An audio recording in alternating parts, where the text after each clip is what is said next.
Hello, and welcome back to Tomato Tomato. I am your host, you guessed it, Talia Sherman. And before we get started with today's interview, I want to say that I am incredibly grateful to anyone and everyone who's ever listened to this podcast for the entire year that I've been producing episodes. Last month in late March, I guess by myself, sort of celebrated the 1 year anniversary of Tomato Tomato. And I wanted to share that joy with all of you because I'm so grateful and frankly shocked that I'm still producing episodes a year and a month after I started this project with the intention of making it like a fun little silly senior spring fling, like, hey, learning, fun. I truly, when I started this project, never thought that it would become anything more than a senior high school project where I would do like a couple fun little silly episodes and then it would sort of be on the internet forever and no one would ever listen to it. But I could always say like, oh, when I was in high school, I did a podcast. I never thought that this would expand beyond the scope of high school. But now it has. I never imagined that I would be interviewing linguists like the one that I'm interviewing today, Professor Donna Napoli from Swarthmore College. I never imagined that I would interview the director of Brown's Language and Thought Lab. I absolutely never thought that I would sit down with an employee of Google AI and ask her questions about her research. And I certainly never expected that I would become a linguistics major because I never knew what linguistics was until a year ago. So thank you to everyone who's been listening for this entire year or for many more years to come. And let's get into the interview today. Today's interview is with the legendary author, linguist, mathematician, teacher, Donna Jo Napoli.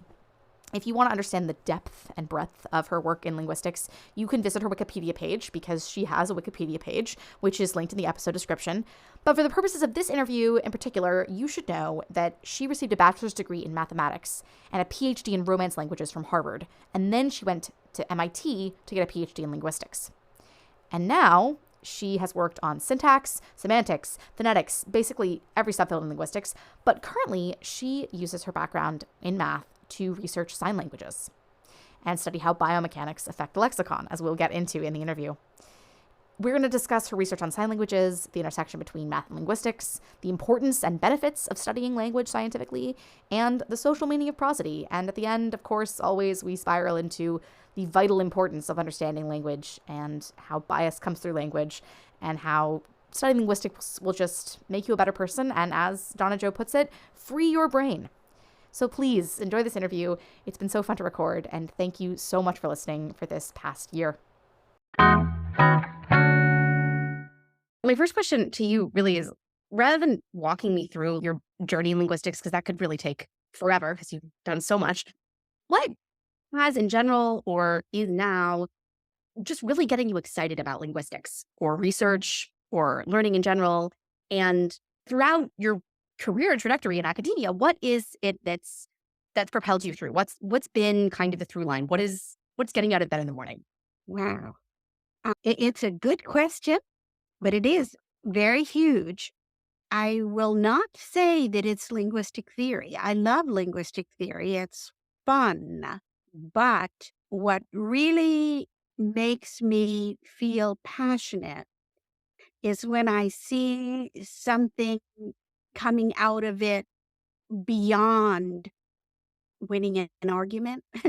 Like so much in theoretical linguistics is you lay down what you think is the situation and you amass arguments to that effect.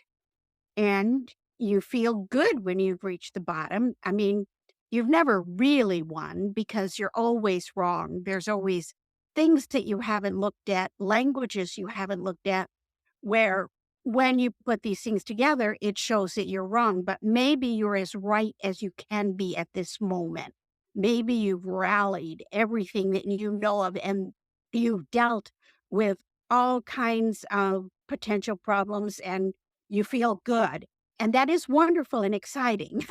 But I love better when I can see a use for this kind of way of going about things out in the world. So I love it when I see students walk into a class, have no idea how to organize data into paradigms, who don't understand that a paradigm is an analysis and that they've always got analyses of the data around them, but they haven't explicitly stated them. And so when they do, they can see the predictions that they're analyses, which are really just hypotheses, that the predictions that they make, and then they can go start searching for things. And I love to see students come from zero to the point where if they're in the middle of a movie and somebody says something, they have to get up and go out and write it down because that thing so tantalized them with respect to how it fits. And I see them going off to medical school, law school, teaching, all kinds of things where they're carrying their skills with them. So I really love teaching. But my other huge passion is literacy. And I've been very involved with how you gain literacy in a language that is not your language and maybe will never be your language. It will always be just a text language for you. In particular, I'm really concerned with how deaf children learn to read and how deaf children get language. So that's been a big part of my work. Yeah, I noticed that throughout doing research on you. There's a strong theme of pedagogy in everything you do, right? It's always about how am I going to innovate Yeah. how to teach, right? Yes, absolutely. And that's kind of true wherever I've taught. I taught a number of places before I came to the college where I teach now. And even when I was in a university, teaching was very, very exciting for me. But when people say that professors in universities don't really care about their teaching, they're wrong. There were tons of people in the universities that I taught at who really would get into a great debate over what was the best way to try to present something in the classroom. Some people are drawn into academia simply because there's no laboratory anywhere that will pay them to do their work, and academia will pay them to do their research. But I think most people who get into academia, yes, they love their research, but they're also into getting other people to love that work, and so teaching. Yeah. But I guess with the research, something that's really fascinating me in terms of your research is that you really bring in STEM and linguistics. You're totally interdisciplinary, but most linguists in general, I would say, are interdisciplinary when it comes to the other social sciences and humanities, but not so much math. But you, your first degree was in mathematics. So what's going on between math and linguistics? What is it that's going on with biomechanics and how they affect the lexicon? I read that and I was like, what? Biomechanics affect the lexicon? What's going on here with STEM and linguistics? Yeah, I think that when you talk about systems and formal systems, and you talk about language and you look at syntax or semantics, you can get very discouraged very quickly because things are constantly changing, number one, and there's lots of variation in what people consider acceptable. And for a long time in linguistics, we used to collect people's intuitions about something. And then we came to find that if you actually looked at a large set of data, this thing where you were sure this is the way to do it, maybe only 60% of the tokens that involve that construction in your data do it the way that you had thought was the only way to do it, the right way to do it. And so we really do have much more variation in our syntax and in our semantics than is a basis for being entirely content in syntax and semantics. However, when it comes to phonetics, which is articulatory and, for spoken language, acoustic, you're dealing with kind of physical realities. And it isn't that a decision isn't a physical reality. It is. The things that go on in your brain as you make a decision is a physical reality, but it's a different sort of physical reality. It's not a physical reality that you can see in any way or that you can put your finger on in any way. Whereas in phonetics, with articulation, you can see, where did the tongue go? What did it do? And if you're looking at sign languages, you can see, did the elbow move or was it only the wrist that moved?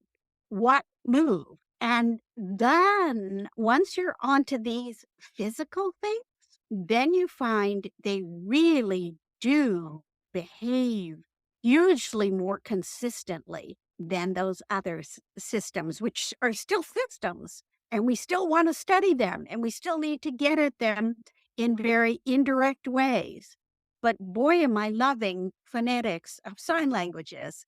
I can see it, it's there, and it allows me to use the training or the way of thinking that I was trained in math. So if you're moving your arm, your whole arm, it's a whole lot more weight and work, therefore, than if you're just moving from the elbow down.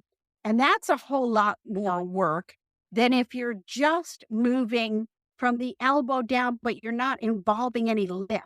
So this is involving lift when the elbow flexes or not. But when the radio ulnar moves, it's not involving lift. So it's less work. And if you just move the wrist, it's only that much that's moving. And if you just move a finger, it's only that much. So, like, the more distal you get from the trunk, the less work it is to move that thing. And you can look at variation in a very mathematical way. You can measure things with huge satisfaction. I also look at how people draw in the air when you draw, say, a star. Do you use two hands? Do you use one hand? Where do you start? Do you start in different places depending upon what? And you can measure it. It's cool. I love it. I'm just kind of blown away at really how, a lot of times, how mathematical linguistics can be. I'm in arguably one of the more humanities-esque linguistics class at the moment. I'm in a sociolinguistics class. It's heavily statistical. Even when you're looking at an acoustic language like spoken English would be, it still is just a lot of numbers because you often reduce your data down to numbers. And I imagine with sign language, even more so, right? Because you're literally measuring these sort of angles of articulation a lot of the time, right? Yeah, but the things that you're doing in your socio class, they're so important because variation is so rampant. And I don't say rampant because that makes it sound like I think it's arbitrary and crazy. I doubt it's arbitrary and crazy. I imagine that there are all kinds of things affecting what the variation would be and that then affect which variant wins over time and what new variants come up. So I'm not saying anything bad about it, but I think that statistics and understanding how to use your statistics, if you're going to look at how people actually pronounce things, how they actually throw their sentences together, that's critical. On the other hand, I still love also qualitative studies in sociolinguistics. I think that it's hard to appreciate how much language is critical to our identity without reading the testimonies of people who have felt their language to be threatened or put down or whatever. So I love those studies as well. There isn't much in linguistics that I don't love. Yes, that's definitely abundantly clear. Going back to biomechanics, though, can you talk a little bit about how that affects the lexicon and sort of what's going on there? Okay. All right. So, if I'm signing to you, I pretty much want to keep my eyes on your eyes. That's very much how things are done for most of a sentence. There can be things that come along that are called classifiers, and certain classifiers, your eyes will go onto the classifier instead of on your addressee. But otherwise, you keep your eyes on each other, which means that you're facing each other. Now, why don't you take your hands and do what I do with my hands? Because I think you'll understand it better. Okay, so we've got two hands, and when you move both hands, you don't tend to do one thing with one hand and something else with the other hand. You tend to move your hands in such a way that they are reflexively symmetrical across a plane. The plane that I'm looking at right now is the mid-sagittal plane that just slices your body in half right down from head to toe. And that's the most common plane of symmetry, but you could also have a plane horizontally. You could also have a plane standing in front of you, a kind of a vertical plane. But most signs, if both hands are moving, they either move symmetrically, reflexively symmetrical across this plane, or they move out of phase symmetrically, which is a mathematical concept. So say that you've got two lines coming out from in front of you, all right? And your hands are on those two lines. Let's say that the length of those two lines is 2 units. So you've got from -1 to 0 and from 0 to 1. So if you've got them out of phase, if one hand is at 0, the other's at +1. And then they'll move toward each other and pass at 0. And then now the other hand is at -1. They changed where they are. One's at -1 and the other's at +1. And you go back and forth. That's additive inverses. You add where they are on their line at any given point, and you add them together, and it'll equal 0. So math comes into that idea too. Math is all over the place. All right. So if you go like that and then back, and you just let yourself do it, stretch your arms out all the way and do it. If you were not controlling your torso, you would wind up swaying or rocking. You would wind up rocking forward and back. That's what's going to happen. That's the torque that's going to be induced. And it's like you're sort of spinning around an axis that goes through you through the side. So you're going around that axis. But you don't do that. You hold yourself firm. If you had the hands go out of phase, you'd find that you were starting to twist this way and that way. If you didn't hold yourself firm, you'd be rotating around an axis that goes vertically through your head. If, let's say that you had a sign like this, out of phase, up and down, if you just let it go, you'd start swaying side to side. And it would be like you were on a pole going through the middle of you and you were rotating around it. So you've got these 3 canonical directions, and you could spin on all of them, but you don't. In sign languages, you never see people spinning away from each other or falling forward. They are resisting it. But when you look, if you look at a sign where, let's take your 2 hands and you move them apart from each other, that doesn't do anything. You're not going to go forward. You're not going to go back. They're balancing each other. You move them toward each other, that doesn't do anything.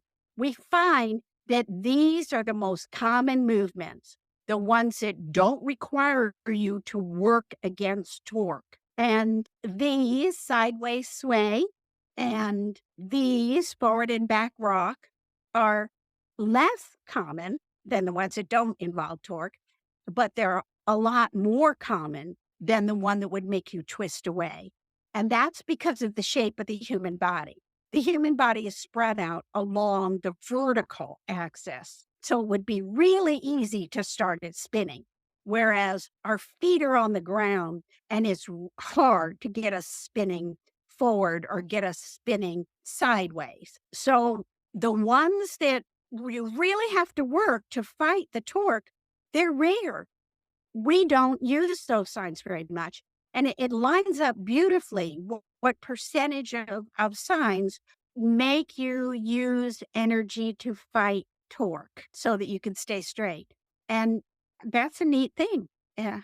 Yeah. So that's biomechanics affecting the lexicon. A word might come in that does something like that. Okay. But over time, it'll change to be something like that.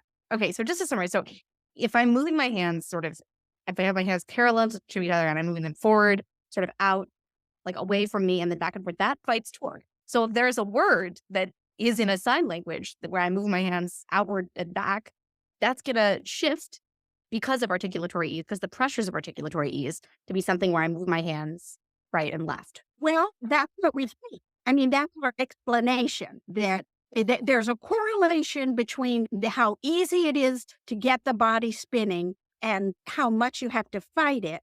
and what percentage of signs in the lexicon do that. So, and it could be that it's random, just happened that way, but probably not. I mean, we're physical. Yeah. Right. But you can make a parallel between that and acoustic phonetics too. You can say like it's hard to pronounce certain things, and that's why we have things like metathesis in linguistics, where we have prescription versus prescription. All these things are also for articulatory ease a lot of the time.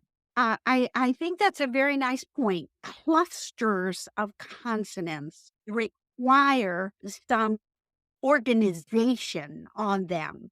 We allow, for example, blue, BL, blah, but we don't allow LB, blah. We don't do that in the languages that I know. And I'm thinking right now about Slavic languages. I'm wondering when you have LB written, if there isn't a vowel between the L and the B, lbia, as opposed to blah. I don't know. Well, we have bulb in the English language. We have that word. That's LB at the end. Oh, that's LB, right? Okay, right. I'm talking about initial, and you're absolutely right. When you walk into a syllable and you walk out of a syllable, it's a mathematical symmetry again. The edges of your syllable, beginning and end edges, have certain restrictions on them. Then you go in a little bit, and they have other restrictions. And then you go in a little bit, and then you get to your nucleus, and everything is different. But if you don't have clusters, then you don't have to worry about what can go with what. So in some ways, a language that doesn't have clusters, or getting rid of clusters in a given word, in some ways it makes it simpler. I mean, obviously it is simpler articulatorily. Two sounds are more complex than one, but it's also maybe mentally simpler because you don't have to think about phonotactics. You don't have to think about what affects what. You just start with any consonant, follow it with any vowel, and on you go. There's a lot going on with like these internal unspoken rules of language that people are still trying to figure out and trying to figure out for centuries. Just fascinating. I want to ask about prosody. You did this amazing study on newscasters where you found that not only are newscasters using prosodically distinct speech, right? It's a different prosody than the speech that you and I would use to talk to each other. But participants of the study who listened to newscasters and the non-newscasters were able to tell from pretty minimal data who was a newscaster and who was not, simply because of prosodic features. And then in the conclusion of this study, you draw parallels between newscaster speech and speech used by doctors and lawyers, and then motherese, which is where I was like, oh my God, because for people who don't know, motherese is the word we use for the language that mothers or caregivers will often use for infants or babies to speak to them in some way that doesn't use advanced syntax or articulation that we normally use. So I'm totally hooked. What's going on with prosody here, but also like the cognition of that is fascinating, and just sort of think the reaction time of how quickly we can listen to like 3 seconds of someone speaking, like, oh yeah, newscaster, because it's so prosodically distinct. But prosody, at least my limited knowledge, is pretty difficult to study as like a linguistic variable. Prosody is hard. So what's going on here? Yeah. And you make a lovely point. It's like you're running across the grass in a frisbee game, and you jump and you catch it, and a dog does it too. And if you were to do the mathematics of it, you'd have a relatively complex bit of mathematics in front of you. I don't know whether we're doing mathematics. I doubt it, because I don't think dogs do mathematics. I doubt that. And you see little children catching things. There's something going on where our brains are able to do things that we are not explicitly aware of, and they do it all the time. So you'll be in a room and somebody has a television blaring in the next room, and you can put your hands over your ears so that you can't make out a single word, but you'll know this is a commercial right now, or this is a really sad melodrama, or whatever. We do have ways of talking. And right now, I bet if someone were to do something on my prosody, they'd say that it sounded like teacher talk because I'm trying to explain to whatever audience we have. And we assume these things without even knowing we're doing them. Mother E's is very distinctive prosodically, but I've never studied it. But oh my goodness, when somebody's talking like that and you turn around, you expect to see a child and they're talking to a dog, you think, wow, that dog is their baby. And by assuming these different prosodies, by taking them on, we are verbally costuming ourselves in that role. John Baugh, who was the last president of the Linguistics Society of America, did a study years ago. John is a Black man from Los Angeles who is the child of a doctor, I believe, and very well educated. And John can talk Black, John can talk white, John can talk Latino. So he did a study in which he called people up about an apartment that had been advertised. And he did it with his Black voice, with his white voice, with his Latino voice.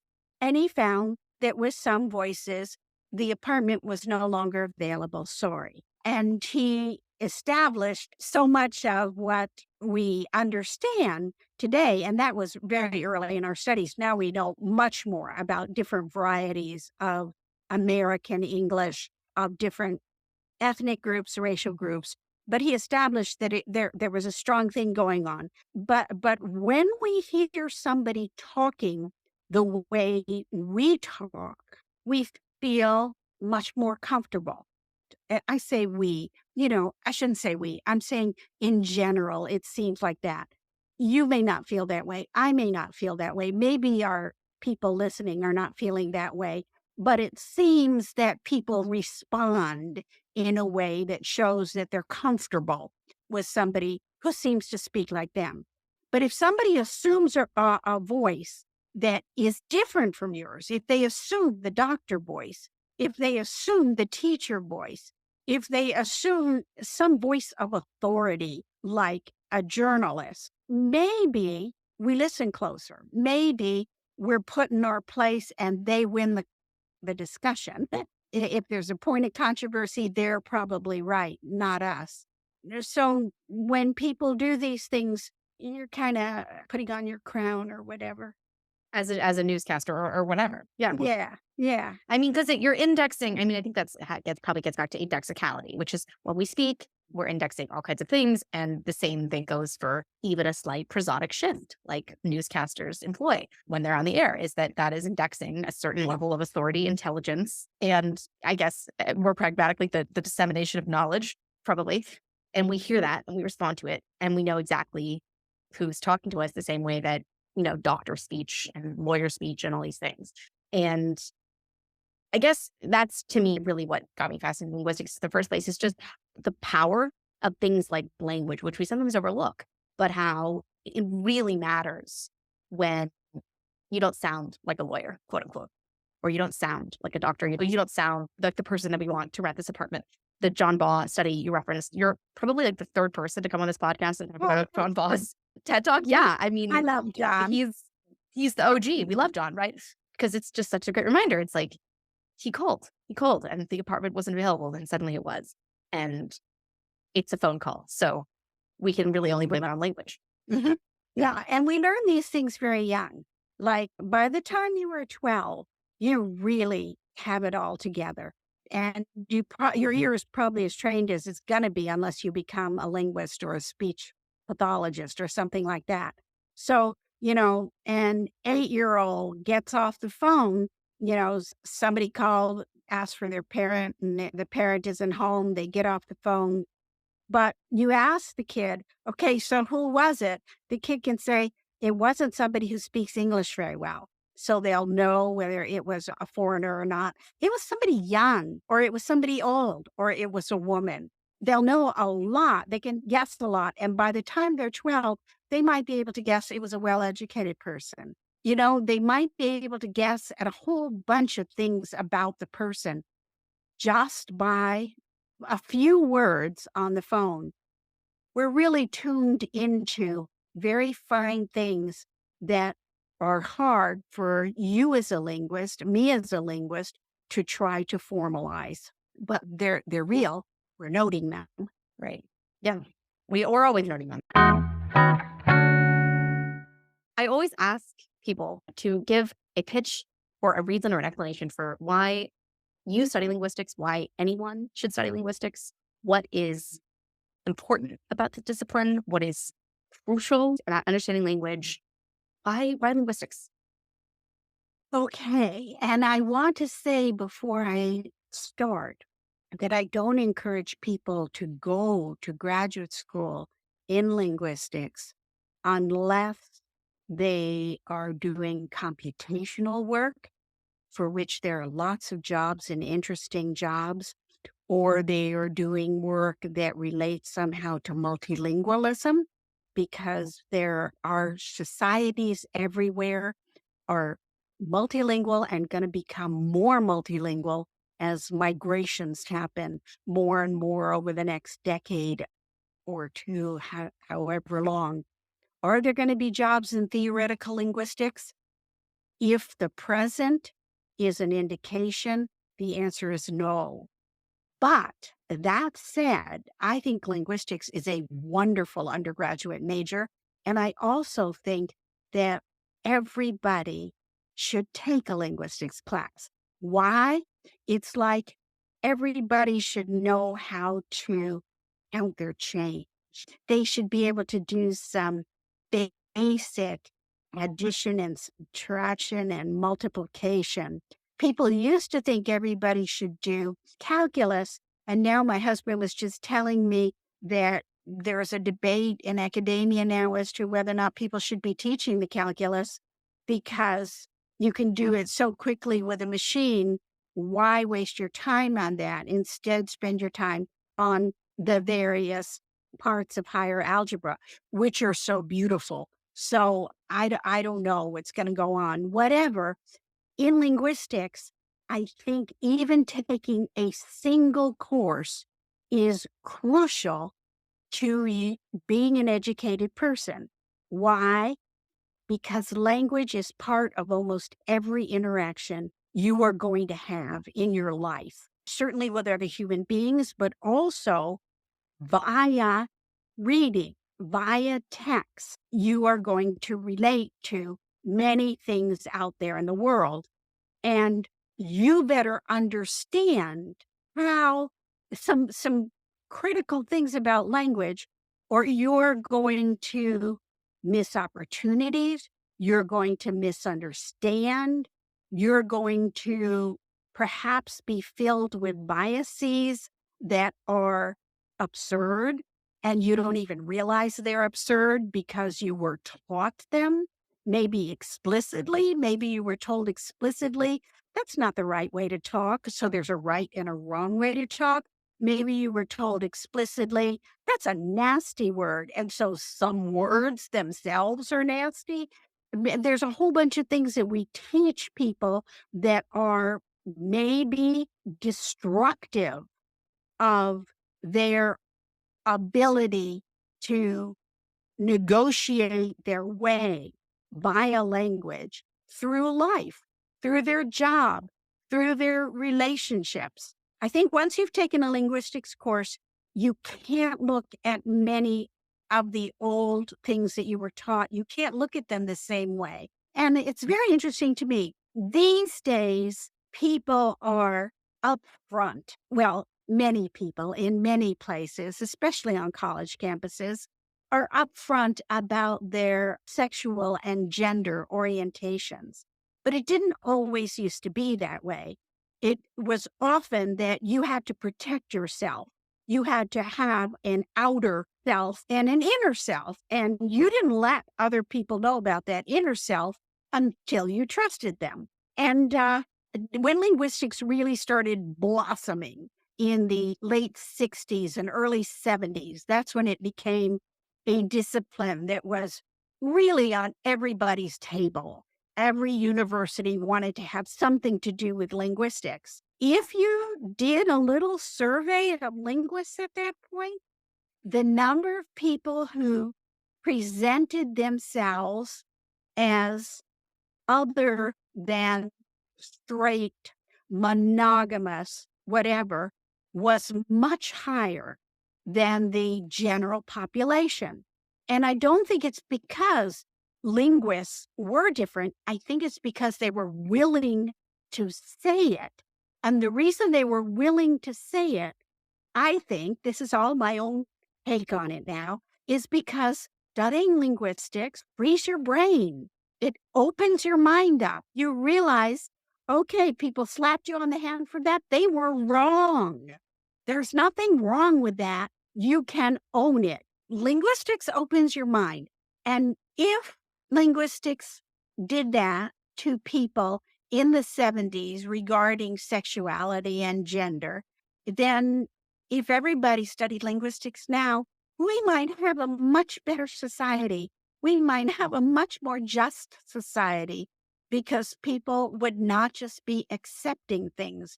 Language is so deep in you. And if you're told what you say is fine, the question is, let's discover what rules you are following. But it's not a mistake. You can't make a mistake. You're a native speaker of that language. What you do is data. When you're told that, you're empowered.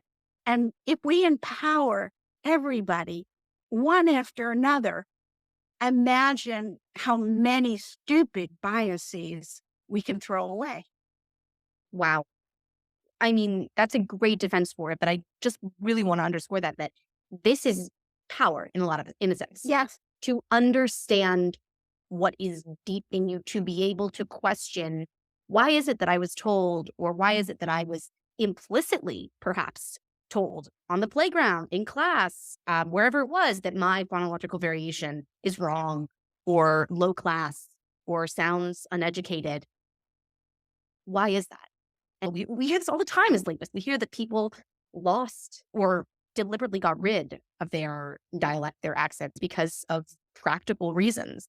And I think that if you study linguistics, you're going to learn to question why we feel so compelled to fit some sort of linguistic norm. And also, linguistics teaches you that anything can be data. Yeah. You know, you can be watching children on a playground and what they're saying to each other and the amount of time that they give each other to speak, how they interrupt each other, what is their turn taking like, all sorts of things about them. It's data. It can be studied, and that helps you to see your whole world as data. It helps you as a gardener. It helps you in your job. It helps you in everything. It's just a way. It's a way of thinking. It's a way of asking, questioning.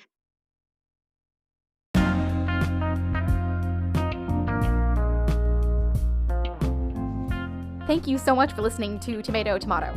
I have been your host, Talia Sherman, and that was my interview with Professor Donna Jo Napoli from Swarthmore College. If you want to check out any of the research that Donna Jo's done, or watch her TED Talk, or read any of the books that she's written, you can check out the episode description for links to all the things that you should need.